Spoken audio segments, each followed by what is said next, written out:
Magluluto po tayo, kaibigan. Magsasabaw po tayo ng pateros. Pateros. Parang ating titiking ay makapag-almusal. Salang po natin dito sa kaserola. Kaibigan, magandang umaga sa iyo.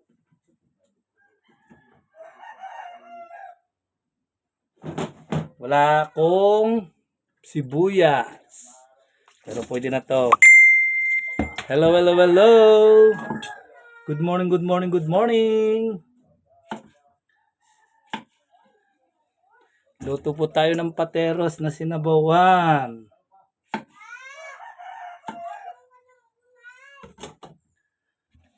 Ay naku, kaibigan. Marami tayong hugasan.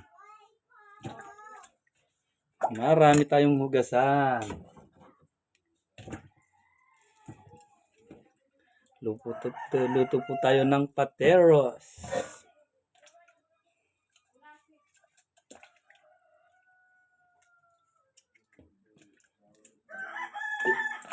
Nakain po ba kayo ng pateros, kaibigan? Ito po tayo. Mura po dito pateros. Ang kilo po rito ay 200 lang.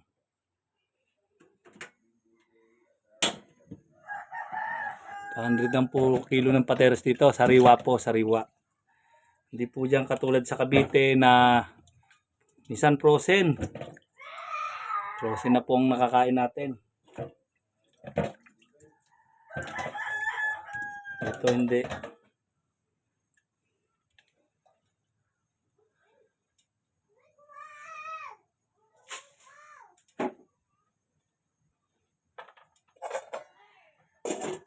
Luto po natin ang po kaibigan, kung nakikita niyo po, pateros po yan. Pateros.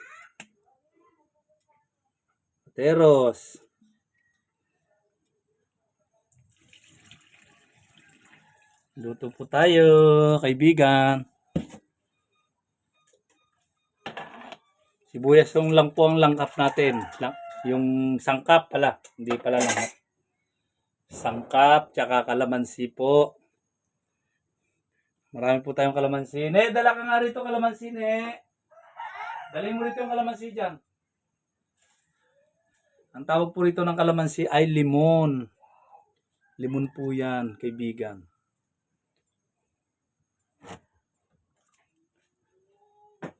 Kaya nga, kumukuha lang ang kalamansi. Yan. Ito po, hindi na po ito binibili, kaibigan. Kalamansi po, hindi po dito binibili. Hindi po rito binibili ang kalamansi, kaibigan. Kung nakikita nyo po yan. Ilang advantage dito, kaibigan. Ang malaking advantage, ang mga kalamansi ay hindi binibili. Katulad dyan sa Cavite, lahat binibili.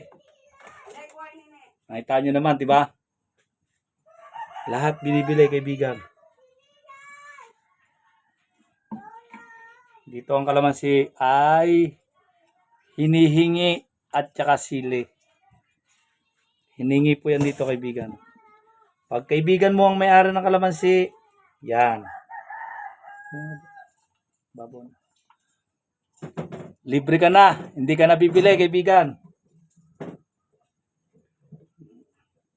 Diba? Napakarami. Sa Cavite, napakamahal ng kalamansi. 2 piso yata isa. 2 piso ang isa. Dito, kahit gano'ng karami lagay mo sa ulam, walang problema. Hindi mo bibilihin. Hindi mo siya bibilhin, kaibigan.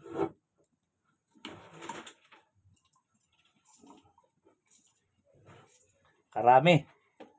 Kalamansi. Tawag po rito niyan ay limon.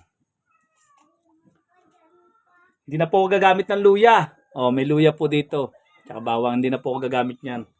Kalamansi lang para mas malasa. Hindi na po ako nagagamit ng bechin. Hindi na po, nung mula ako nung umuwi rito, hindi na po kami nagbibetchin. Iwas-iwas. Oh. Iwas-iwas pag may time. Oh, niyan. Nagluluto pa si Papi.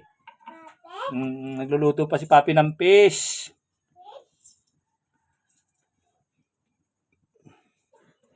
Pwede ko na siya i-content ng 5 minuto. Salamat po.